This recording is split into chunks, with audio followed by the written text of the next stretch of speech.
ҳаёти обӣ. қисми 24.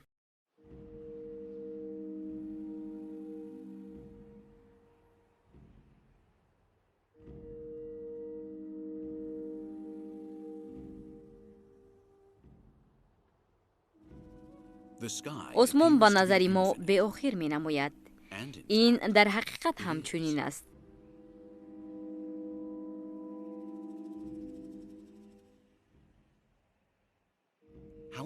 аммо фазои мо аксар вақт ба назари мо беохир менамояд, зеро он танҳо як қабати тунукест ки заминро иҳота кардааст. васеи беканори осмон иштибоҳан ба чунин тахмин оварда мерасонад, ки атмосфера низ беохир бузург аст. фаҳмидани он осонтар мегардад агар мо ба он аз тарафи дигар назар намоем. оби тағйирёбанда. ба мо танҳо лозим аст ки аз замин ҷудо шавем.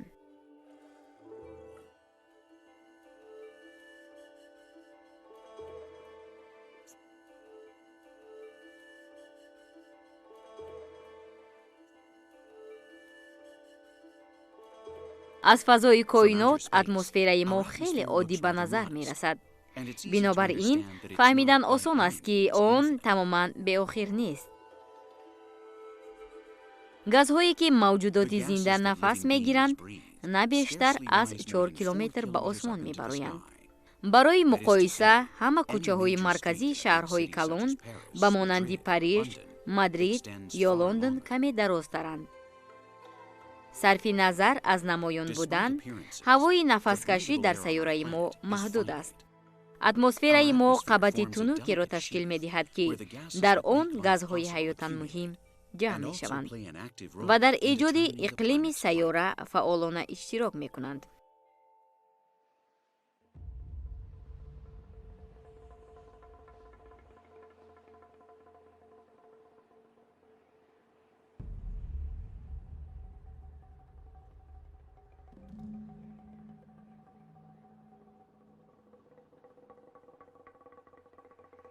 таносуби газҳо на танҳо барои нафаскашӣ, балки барои филтр кардани нурҳои офтоб ва нигоҳ доштани ҳарорати доимии сайёра муҳим аст.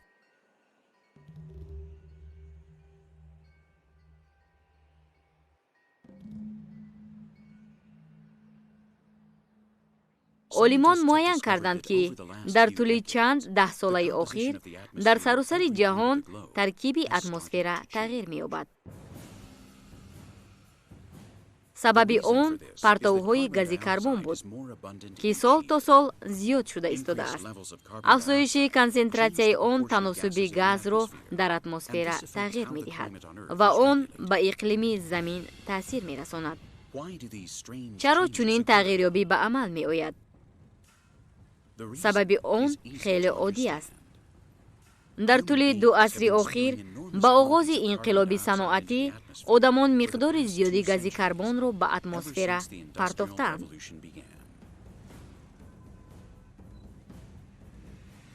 сӯхтани ангишт ва нафт молекулаҳои карбонро хориҷ мекунад, ки тадриҷан дар ҳаво ҷамъ мешаванд. диоксиди оксиген на танҳо гармии аз офтоб омадаро, балки инчунин радиатсияи офтобиро, ки аз сатҳи замин ба фазо бармегардад, ба худ мегирад. чунин таъсирот ба иқлими мо зараровар буда, гармшавии он суръати баланд дорад. гармшавии глобалӣ бевосита ба гардиши оби тамоми сайёра таъсир мерасонад ва дар экосистемаҳое, ки аз об вобастаанд, тағйиротҳоро ба вуҷуд меоранд.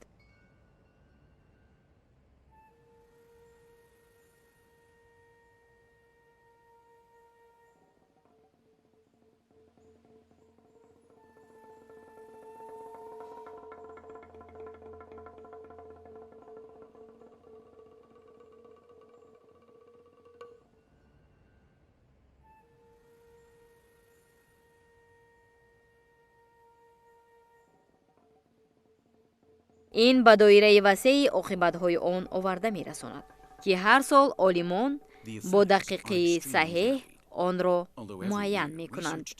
Нашрияҳои илмӣ дар бораи таъсири шадиди тағйирёбии иқлим маълумоти зиёде ҷамъоварӣ кардаанд.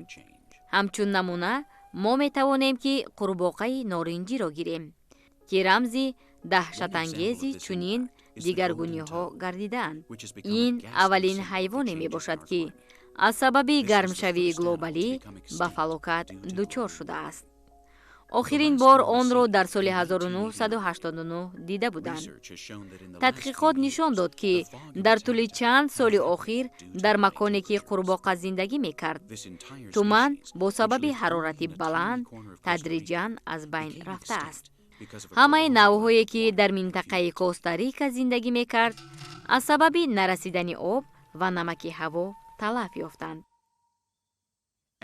обхокиҳо воқеан ҳам бо шароити тағйирёбанда ҳасосанд. дар ҳамаи қитъаҳо якбора кам шудани навъҳои онҳо мушоҳида мегардад, ҳатто дар ҷангалҳои нав. дар ҷангалҳои тропикии амрикои марказӣ дар солҳои 80 ва 90 аз 3-2% обхокиҳо нопадид шуданд. сабаби нобуд шудани он замбурғи пӯст аст, ки одатан зараровар набуд. аммо дар шароити гарм таъсири он зиёд шуд ва боиси нест шудани навъҳои онҳо гардид.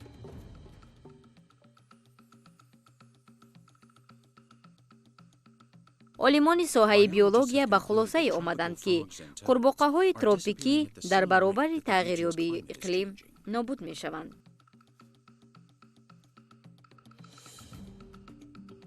дар тамоми сайёра обхокиҳо бо суръат ба замбурӯғ заҳролуд мешаванд ва ҳамарӯза шумораи зиёди онҳо ба рӯйхати зери хатар қарор доштагон дохил мешаванд.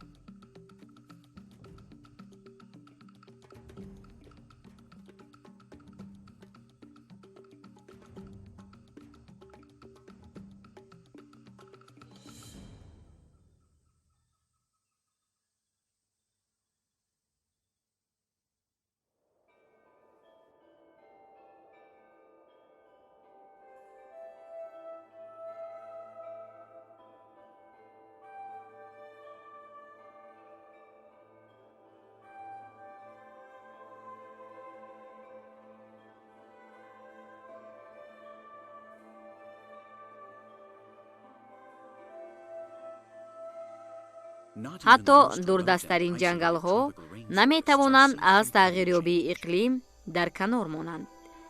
ин экосистемаи хеле кӯҳна аст, ки дар он ҳамеша шароити мӯътадили муҳити зист бо намӣ ва ҳарорати доимӣ мавҷуд буд. ҳаёт дар ҷангал мисли ҳаргӯшаи кураи замин зиёд ва гуногунранг шудаанд. ҳайвоноти муқимӣ ба чунин тағйирёбии пайваста одат накардаанд. онҳо танҳо дар шароити ба таври қатъӣ муайяншуда инкишоф меёбанд ва аз ин рӯ амалан наметавонанд ба тағйирёбии иқлим мутобиқ шаванд. 1 ё 2 дараҷа болоравии ҳарорат метавонад боиси нобудшавии садҳо навъи ҳашарот, калтакалос, сангпуштҳо ва ё қурбоқаҳо гардад. паррандаҳое ки дар ҷангалҳои тираи кӯҳӣ зиндагӣ мекунанд, тағйиротро дар атрофи он эҳсос мекунанд.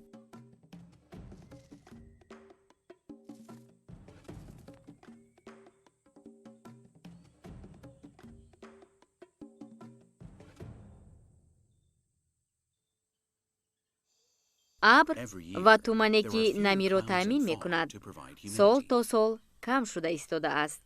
ҷангалҳои туманӣ то рафт баланд шудан мегиранд. сокинони он қаламрави худро аз даст додаанд.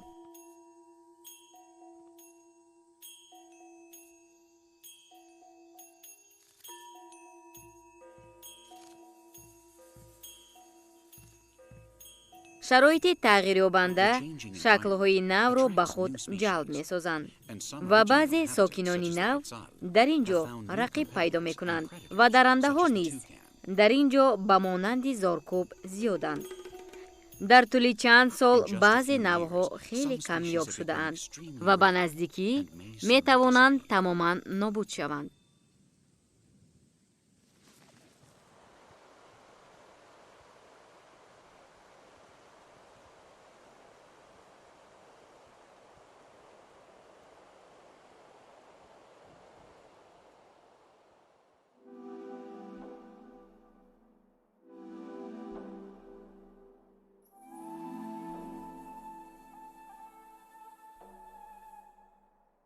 дар замоне ки мо амалан оташи ҷангро пай намебарем, рӯзномаҳо дар бораи марги экосистемаҳои қутбӣ маълумот медиҳанд.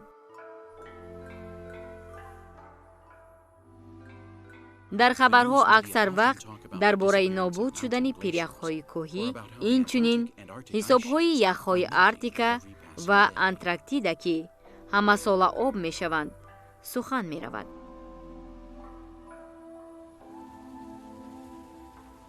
пиряхҳо ва яхҳои қутбӣ муҳимтарин манбаи оби тоза дар рӯи замин мебошанд. ҳарорати пасти онҳо бевосита ба иқлими тамоми ҷаҳон таъсир расонида, ҷараёнҳои сарди ҳаво ва обро ба вуҷуд меорад. олимонро суръати аз байн рафтани кӯлҳоҳои қутбӣ ба ташвиш овардааст, зеро агар яхҳо комилан об шаванд, сатҳи баҳр даҳҳо метр баланд мешавад. Набудани яхҳои қутбӣ боиси аз байн рафтани популятсияи зиёди ҳашаротҳо, обсабзҳо ва моҳӣ мегардад, ки дар навбати худ боиси тағйироти глобалӣ дар экосистемаҳои баҳрӣ мегардад.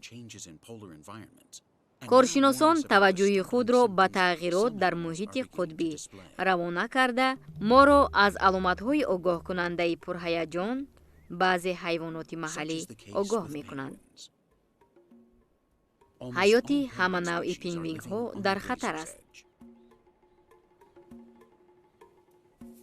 ҳамагӣ дар давоми 25 сол шумораи пингвинҳо 60% коҳиш ёфт. онҳо аз гуруснагӣ нобуд мешаванд, зеро бо гарм шудани обҳои антарктикӣ харчангшаклон ва моҳиҳо низ нобуд мешаванд ва онҳо манбаи асосии ғизояшон мебошанд. яхи обшуда ба тағйирёбии макони зисти онҳо низ оварда мерасонад ва наслмонии онҳоро мушкил мекунад. агар ин тамоюл идома ёбад, дар тӯли чанд даҳсолаи оянда аз 4/3 пингвинҳои ҷаҳон аз байн хоҳанд рафт.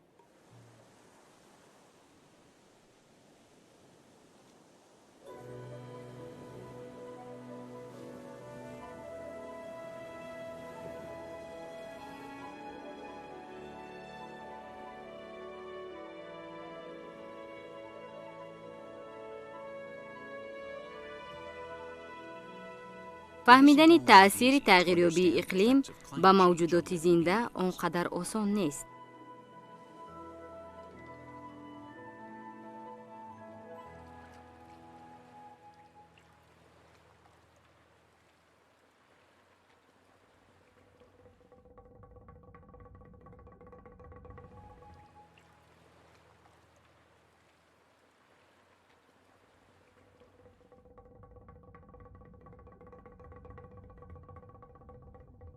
дар тӯли солҳо ҳифзи табиати ваҳшӣ аз ояндаи сангпуштҳои баҳрӣ нигарон буданд. онҳо махлуқоти қадим мебошанд ва дар нигоҳдории экосистемаи баҳрӣ нақши асосӣ доранд. дар минтақаҳои гарми уқёнус ҳамагӣ 8 навъи сангпуштҳои баҳрӣ мавҷуд аст. қисми бештари онҳо дар мавриди нестшавӣ қарор доранд.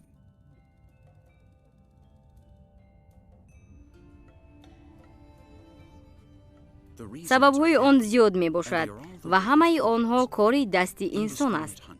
шикори номунтазам, ифлоскунӣ, турҳои моҳигирии партофташуда, вайрон кардани хатҳои соҳилӣ ва шикори тухми сангпуштҳо боиси нобудшавиашон мегардад.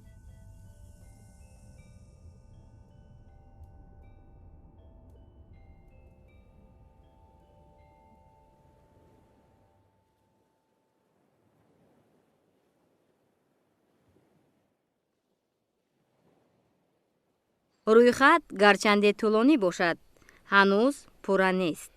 барои муҳофизати соҳиле ки дар он сангпуштҳо тухм мегузоранд, мамнӯъгоҳҳо ташкил шудаанд ва онҳоро аз нобудшавӣ эмин медорад.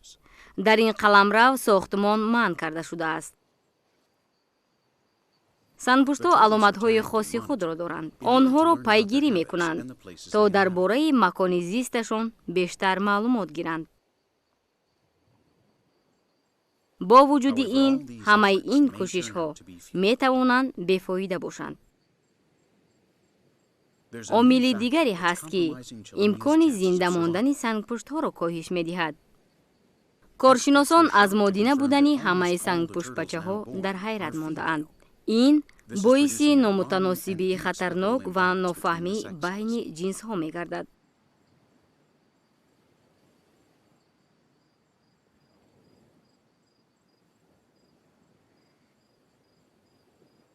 нарасидани нарина ба як мушкили нав табдил ёфтааст ва муайян намудани сабаби он низ душвор мебошад.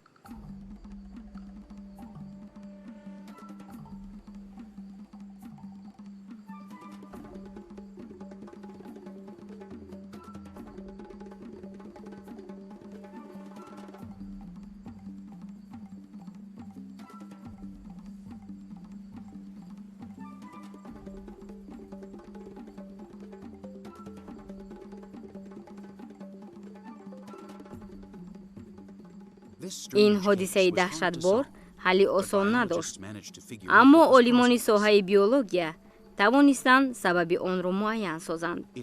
сабаби асосии он тағйирёбии иқлим буд. ҷинси сангпуштро ҳарорати тухм ҳангоми инкишофи ҷанин муайян мекунад. ҷое ки салқин аст, аз тухм сангпуштҳои нарина мебароянд, аммо ҷое ки ҳарорат нисбатан гарм аст, аз тухм сангпушти модина мебарояд. дар солҳои охир баландшавии ҳарорати обу ҳаво муҳити гармро ба вуҷуд овард, ки дар он аз ҳамаи тухмҳои сангпушт сангпуштчаҳои модина баромад. сангпуштҳо моро водор намуданд, ки ҷойи дигареро кашф кунем, ки ба он низ гармшавии глобалӣ таҳдид мекунад.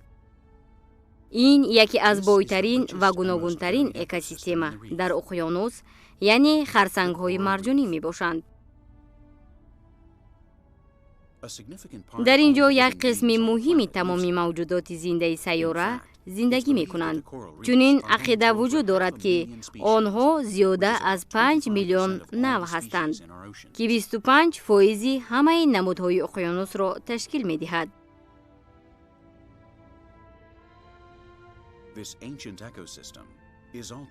ин экосистемаи қадима ва бениҳоят осебпазир аст. қаламрав аз сабаби фаъолияти инсон кам шуд.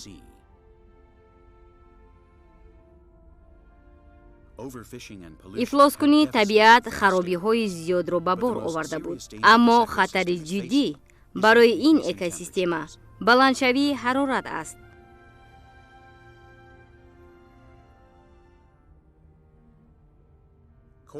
харчангҳои марҷон танҳо дар доираи васеъи ҳарорат вуҷуд дошта метавонанд.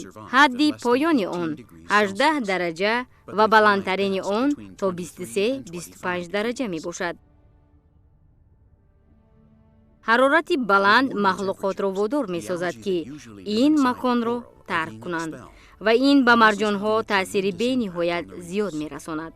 вақте ки чунин ҳодиса рӯй медиҳад, марҷонҳо ранги худро гум намуда ранги сафед мегиранд. беобсабзҳое ки дар он ҷо зиндагӣ мекунанд, марҷонҳо суст шуда ба бемории марговар гирифтор мешаванд. маҳз ҳамин ҳодиса ба баъзе навъҳо дар баҳри Кариб рух дода буд. якчанд навъи марҷонҳо аллакай ба рӯйхати намудҳое ки дар аҳди нестшавӣ қарор доранд дохил мешаванд. чунин падидаи сафедшавии марҷонҳо дар ҳамаи баҳрҳо рух медиҳад ва ин далели равшани баландшавии ҳарорати об мебошад.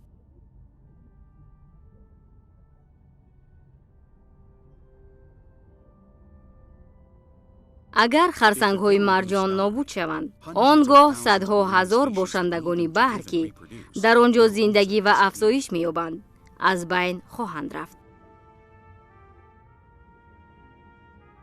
ин маънои шикасти пурраи экосистема хоҳад шуд, ки зинда мондани миллионҳо одамон дар навбати худ аз он вобаста аст.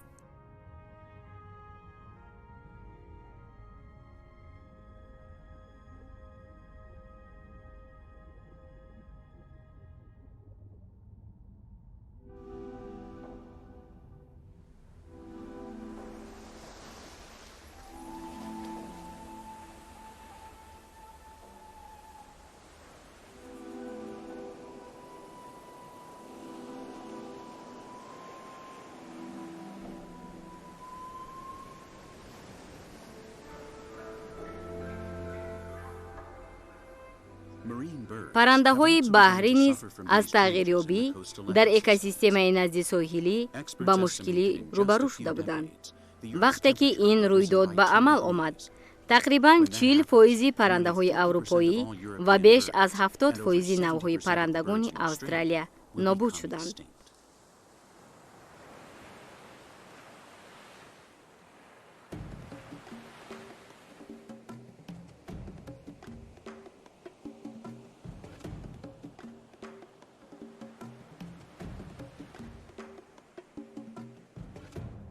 паррандагони ботлоқ ба тағйироти муҳити зист хеле ҳассосанд, зеро онҳо дар байни маконҳои зисти тобистона ва зимистонаи худ ҳазорҳо километр масофаро тай мекунанд.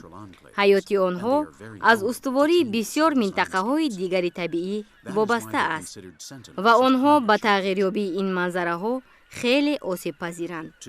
аз ин рӯ, онҳо мурдадиҳандагони тағйирёбии иқлим ҳисобида мешаванд.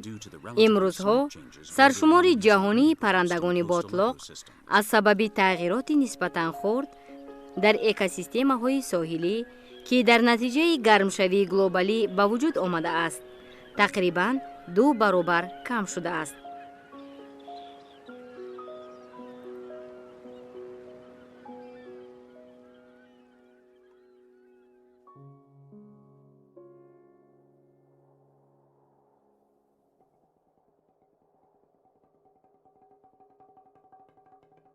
ояндаи наздик хеле тира ба назар мерасад.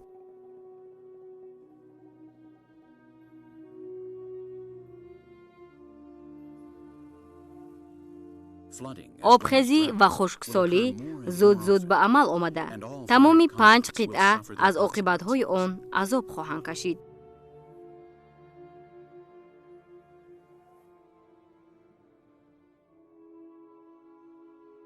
тағйирёбии иқлим обро ба қотил ва хабарнигори фалокат табдил медиҳад.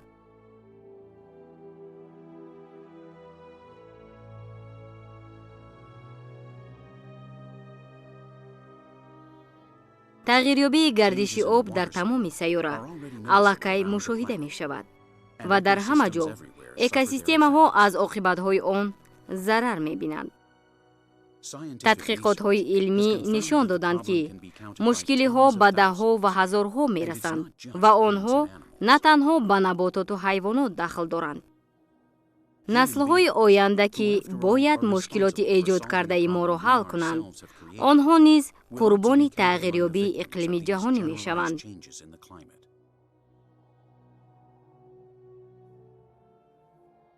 ва танҳо мо метавонем инро тағйир диҳем.